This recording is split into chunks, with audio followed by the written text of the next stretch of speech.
Hello again. I'm going to be taking you through another of the chapters from my book Experiences from Life. But before I do, I'm going to read a précis of the sermon that Maurice gives to accompany what I speak on. And it's entitled, "Blessed are they who hunger and thirst after righteousness." We all understand the free gift of righteousness by faith. But Jesus tells us to hunger and thirst after righteousness. This can only be the fruit of righteousness, that is, living in a right manner. In Hebrews, Paul encourages Christians to fight the fight of faith. "Despise not thou the chastening of the Lord, for whom the Lord loves he chastens. Now no chastening for the present seemeth to be joyous, but grievous. Nevertheless afterward it yieldeth the peaceable fruit of righteousness unto them that are exercised thereby." That's from Hebrews 12, verses 4 to 11. Here we see that our trials, the chastenings that the Lord puts us through, produce righteousness in us. If we allow him to deal with us, chasten us, and put us through trials, then it will yield the fruit of righteousness. It will cultivate and nurture in us the attitude of faith which produces righteousness. In our trials we hunger and thirst. Chastening is a painful thing, but we will be filled afterwards with the fruit of righteousness. I've entitled this chapter of my book, "My Meat is to Do Your Will, O God." Because, you know, I've not always been 100% dedicated to God. Growing up and overcoming the enticements of the world is something we all have to go through. And I think it's especially hard for those who've been brought up in a Christian environment. There was a time in my life when all I could do was focus on the fact that it was 9 o'clock and time for the meeting to close. Although I loved being the church organist and receiving praise for my spirituality from many of the members, I often found it quite awkward not being able to slip out at the end of the meeting if it was going on a bit too long. I was just hoping that they would hurry up with the closing hymn and that God wouldn't move to delay me any longer. Well, the meeting finally came to a close. I switched off the organ, put the cover over it, and after saying some very hasty farewells, I made my exit as quickly as possible through the church doors, and I ran to catch my bus home. The journey was very short, but it seemed to take an age before the bus reached my stop. And as I looked at my watch, I saw the minutes ticking away speedily. After getting off at my bus stop, I ran all the way home to my bed sitting. As quickly as I could, I took off my church clothes, dressed myself in more glamorous evening wear, because at 10 o'clock my doorbell would ring and I'd run outside to get into a flashy, expensive car that was waiting for me.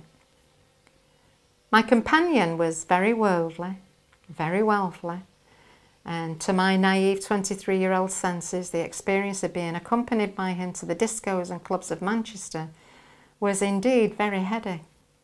Although the glamour and glitter of the nightclubs was exciting, I found that my evenings were always marred by that small voice which kept telling me that God wouldn't like what I was doing. No matter how often I tried to shrug off this irritating knowledge, I found that I was forever looking over my shoulder and hoping that nobody would recognise me, for I absolutely dreaded coming into contact with another church member who would possibly expose me.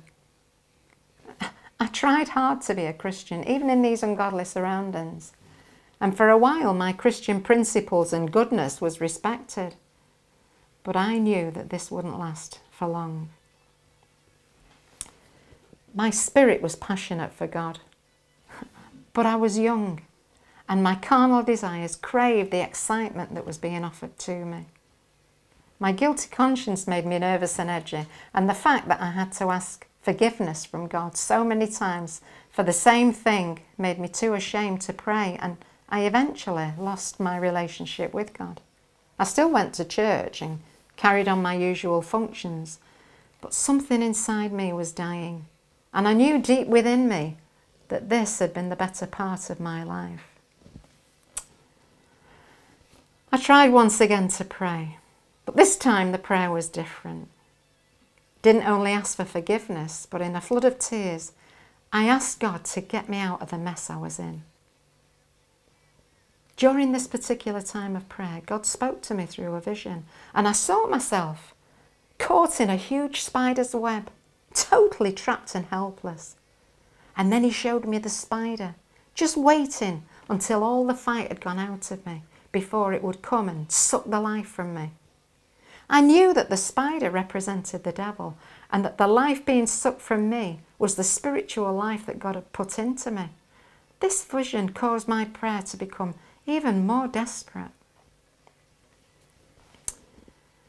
Well, within a matter of days, can I say it?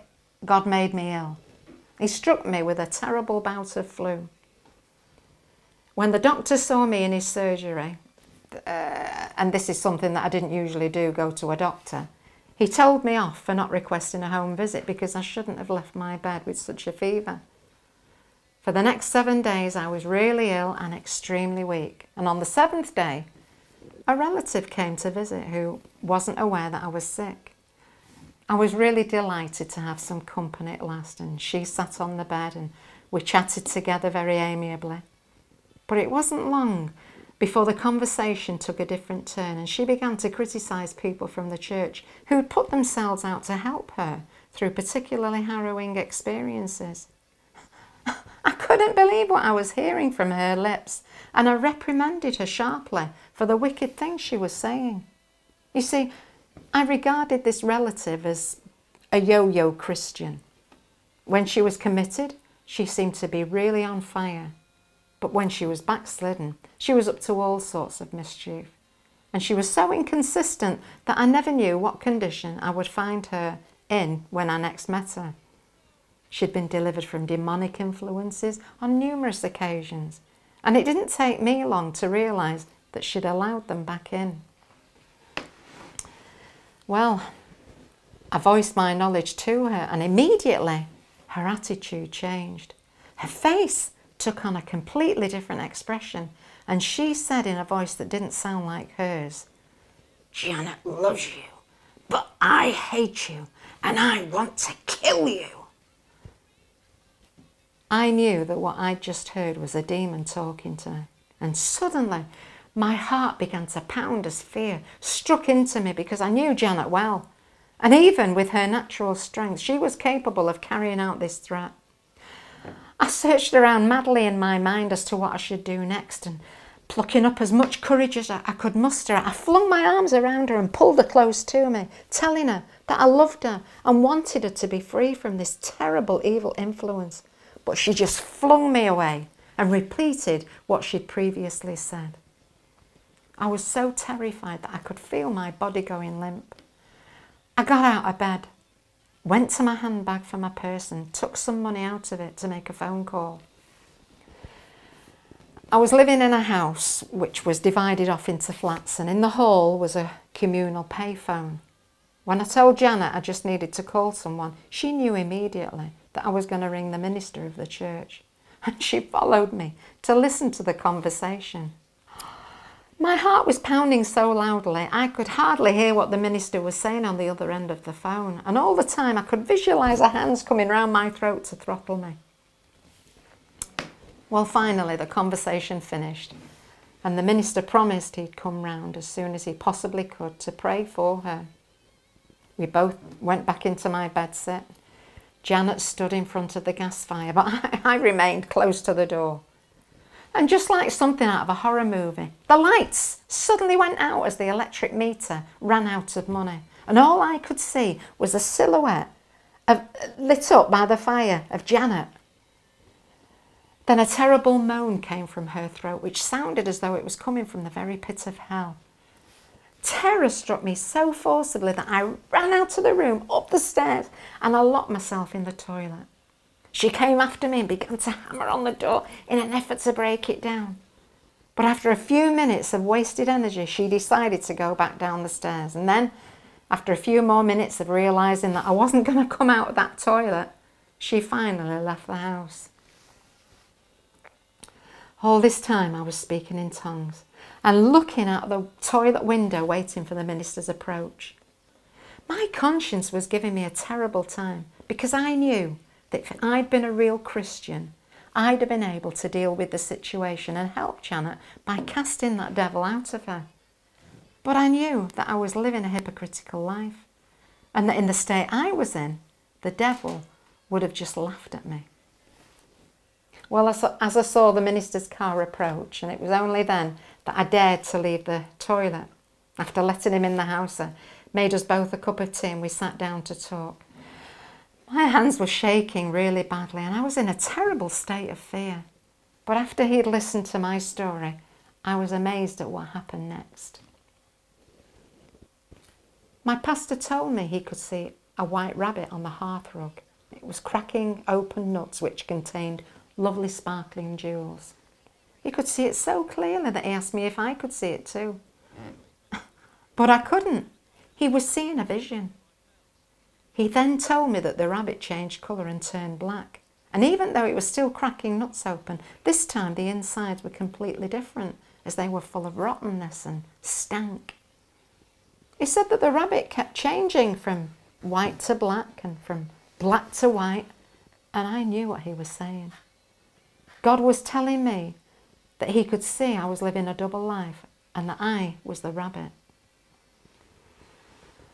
A dreadful fear of God began to well up within my heart as I waited for my life to be revealed to the minister.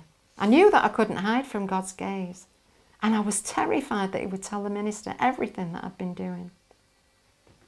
The vision continued, and the minister looked at me and he saw my arm begin to grow and become very strong, very muscular and hairy like a man's. Then he could see me picking up a sword and wielding it with supernatural strength. And he told me that God would make me very strong if I would be fully committed to him. The vision went on to give incredible encouragement when all the time I had expected that God would reveal my sin and bring awful judgment and condemnation upon me. I was so relieved by this turn of this vision that I began to cry. And as I sobbed my heart out, I asked the minister if he would allow me to say a little prayer. I knew that God had allowed my sickness and he'd sent Janet to scare me so that he could face me up with my own hypocrisy, because God wanted to deliver me completely from the web that I was trapped in. I thank God from the very bottom of my heart for his mercy and loving kindness towards me, and told him that if he wanted me so badly that he would arrange all these circumstances just to set me free, then he could have me completely. It felt like I'd been connected up to the electricity because my mind and body seemed to be charged with such resolution and power. As soon as the minister left, I went to the communal phone and rang my companion to tell him that from now on I was going to be a real Christian and would be breaking off my association with him. He'd heard all this before, as I'd made many efforts to be free, so he came round to see me. But God had given me such backbone and determination now that even he could see that there was no point in trying to dissuade me from my decision. My mind was made up. God really did deliver me, and from that time I've been a totally changed person. And I know that there is nothing on this earth quite like being right with God. To have a free conscience and be at peace with God is incredibly valuable, and often only appreciated when we've experienced falling into sin. I'm just like everybody else, a weak Christian, and I've made many mistakes during my lifetime. But I know where to go for my food. I've tasted righteousness, and I'm determined that I shall never go hungry again.